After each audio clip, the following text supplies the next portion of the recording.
Welcome to Growing Your Team, a podcast designed for small business owners seeking to grow their company with the help of employees and contractors. Your time is limited, which means growing and leveraging teams is essential for business success. The Growing Your Team podcast is the place to learn tips and techniques designed to help you know when it's the right time to hire, how to select perfect fit team members, and how to maximize productivity while creating a positive work environment. Drawing from her 10-plus years of leadership and hiring experience, here is your host, Jamie Van Kuyk. Hello, Jamie Van Kuyk here, and welcome back to the Growing Your Team podcast. Today, we're going to talk about giving your employees raises. Typically, when it comes to giving employees raises, there's two things that I believe in wholeheartedly. One is you should always be paying your employees a livable, fair wage.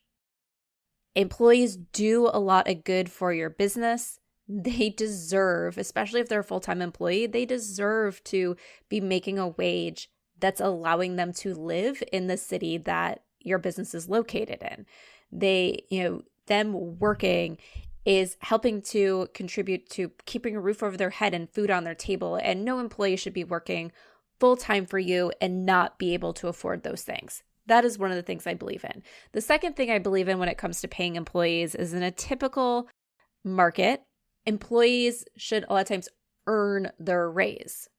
So I think there's a lot of times when employees ask for a raise because of things that don't really have anything to do with their work performance.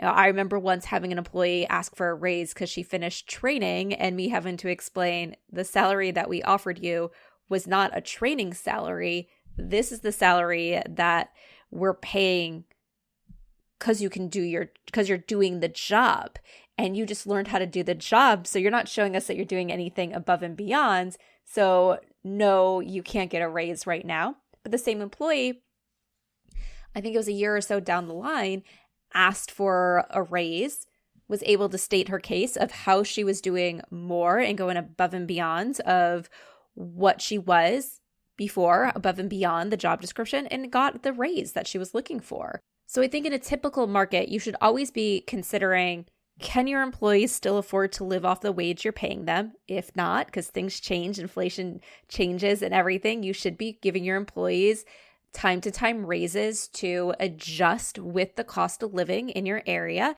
And two, you should be evaluating your employees' performance and acknowledging when your employees are doing more than you hired them to do and giving them raises at that time. However, I will say for the first time ever, I'm telling businesses you need to look at giving good across the board raises to your employees. Why? Because inflation is crazily high right now, and a lot of employees are no longer able to afford to live in the places they've always lived. In a lot of cities across the US, rent prices alone are skyrocketing. There are cities where rent has gone up over 30% in the last year. And for people that were just being able to afford their place, they can no longer afford to live there.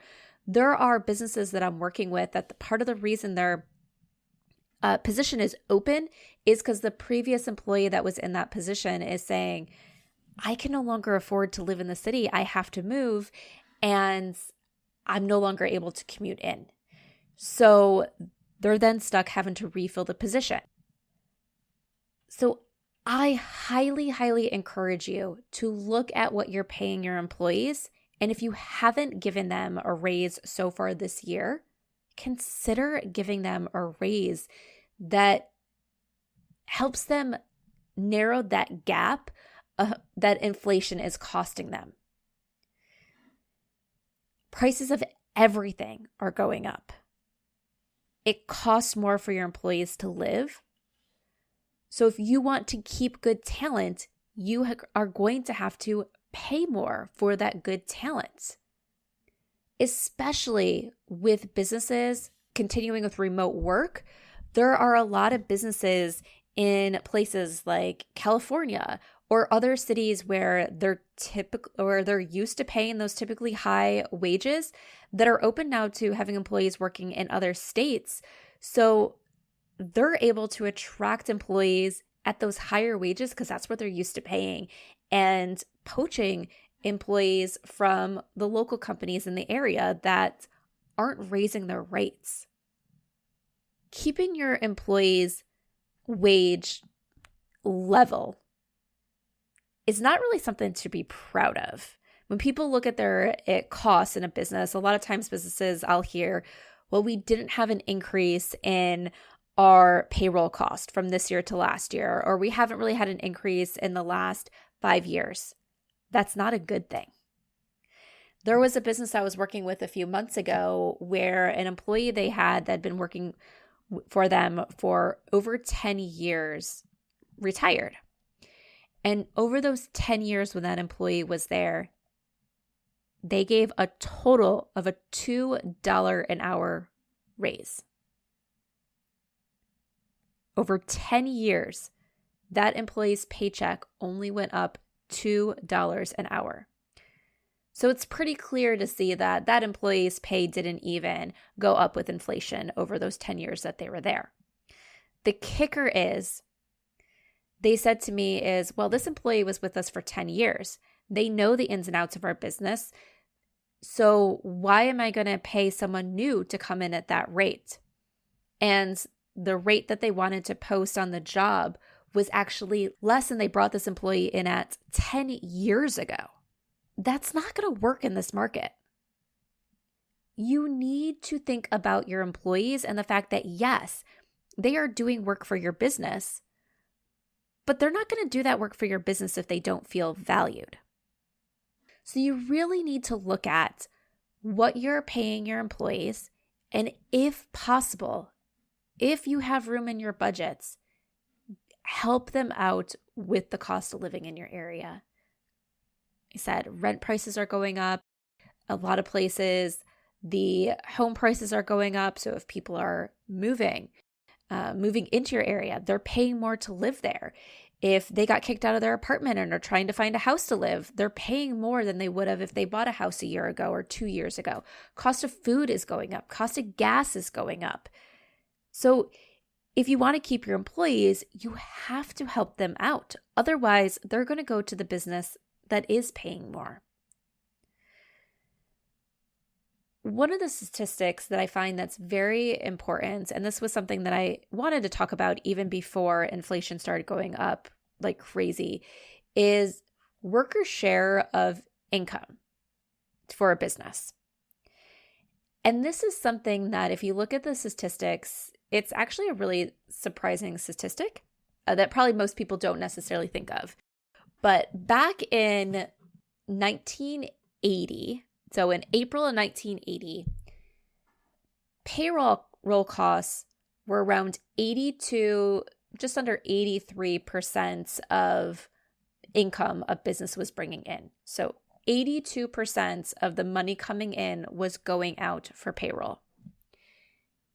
In October of 21, because this is the last month that the statistics are out for, the payroll cost were only 74% of the total income a business was bringing in. Now, over the years, that has fluctuated. So in 2008, 2009, when we're going into the Great Recession and companies are losing money and at first are trying to keep their payroll, it jumped to, I think it was around 83% of income coming in was going towards employees because companies didn't want to lay people off. But then really since then, as the economy has recovered, hasn't gotten out of the 70s. The highest point since 2009 is 78%. So if you look over the last 30 plus 40 years, we're paying employees less in a percentage of our overall income than 40 years ago. So where is that money going in a business? And yes, there's other things that you have to pay for in businesses. There's other expenses. But one of the things that I always talk to businesses about when we're looking at increasing employee pay, and they always say, well, I can't do that. It's not in the budget. And I say, okay, well, what has your cost of this technology happens? Because those things raise their prices. And what do most business owners say? Okay, well, I want to keep using that technology, so I'm just going to pay the increased cost. A lot of the times, unless it's a very significant jump, rent goes up a little bit. What happens? You just pay the additional because you expect when you comes the end of the term that rent's going to go up. You expect costs to increase with the vendors and everything else you use every year. I remember once when my daughter was in daycare and there was a mistake that we didn't get the communication that the cost of daycare was going up. And then all of a sudden we were charged more the 1 month. And I just remember making the comment that I was actually surprised by the fact that we didn't get an announcement that daycare cost was going up that year because it had gone up every year. And I just thought we were lucky. It turns out we didn't get the communication, but it's just one of those things that you expect certain expenses to go up every year. So in businesses, we have allowed these other expenses to go up every year, but then we really hold back and we're afraid to make a move to increase our employee expense. And if you think about it, once again, I know I mentioned this earlier in the episode, like employees are what make your business.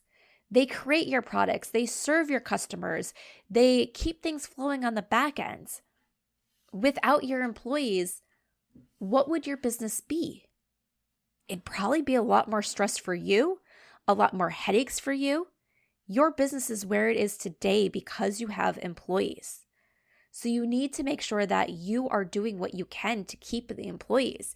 And giving your employees cost of living raises is a great way to do that. Now, like I said, there's other times you need to give your employees raises otherwise because they're really outperforming at the job. They're doing more than they should be, and they deserve to be paid more because they're doing a higher level job than what they were initially hired for, or a higher level job than they were at the last performance review when you recognize them for the performance. But right now, like I said, this is the first time I've ever really presented to businesses on that was this year. Last month I presented to a group about hiring in and retaining employees. And it was the first time ever I said to everybody, you need to really look at your business and across the board and consider giving good raises. So more than the typical 2% to 3% cost of living raises, because guess what? That cost of living raise is not covering much of anything. And I know there's a lot of small businesses out there that don't even give that normal cost of living raise. So once again, I highly encourage you to look at your budgets and see if you can give your employees more money. Give them that raise that's going to help keep them on your team, that is going to help keep them in a place to live, to keep being able to afford their rents, to keep being able to put good, healthy food on their table, because healthy employees are more productive employees, right? Just last week on the podcast with Joe Snook, we talked about having healthy employees. In that case, it was with the shorter work week, but still, your employees need to be healthy overall, and part of that is eating well. Well, if your employees can't afford good food because their money doesn't go as far as it used to, that's going to impact their productivity. That's going to impact how many days they're in the office versus how many days they're out sick. So once again, make sure you are taking care of your employees so they can continue being good, effective workers for your business. And I know one of the questions I always get around this time is, well, what if my employees are underperforming? Should I be giving them a raise then? I don't want to reward underperformance. And well, here's the thing. If your employees are really underperforming, that's something you have to take care of. That is something you have to address.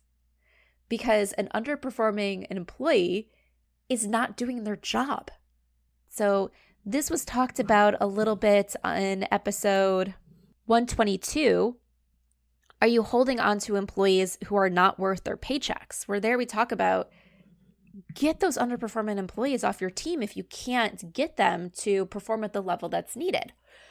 But the other thing I just want to call out about that is I know a lot of times people always say, well, my employee is not going above and beyond. Remember, an employee is performing their job at the satisfactory level, at the level that they should be when they're meeting all expectations.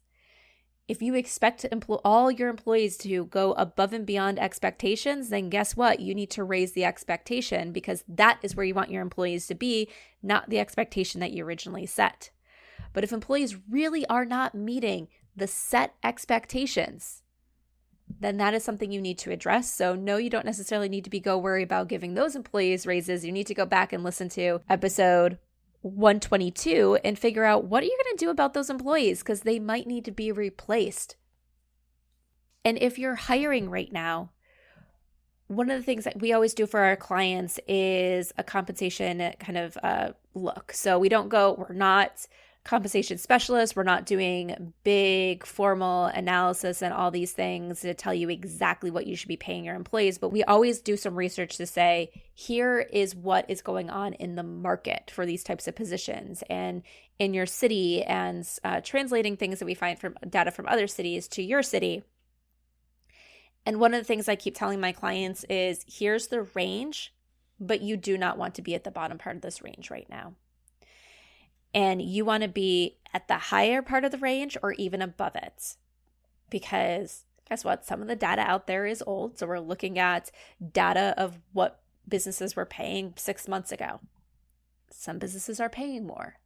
And also things have gone up. So a lot of employees that are looking for new work are looking for a job where they're making more than they are at their current job or at their last job. So if you want the good employees, you need to pay for the good employees.